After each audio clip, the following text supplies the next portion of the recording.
different organizations, sectoral groups, and municipal and city chapters.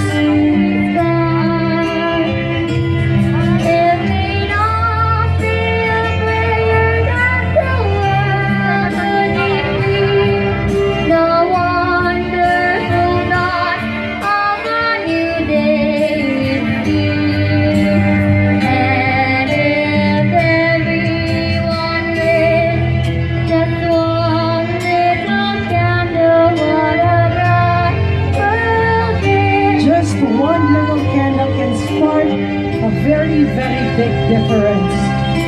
Dakilang salamat Jasmine Kate Navarro for representing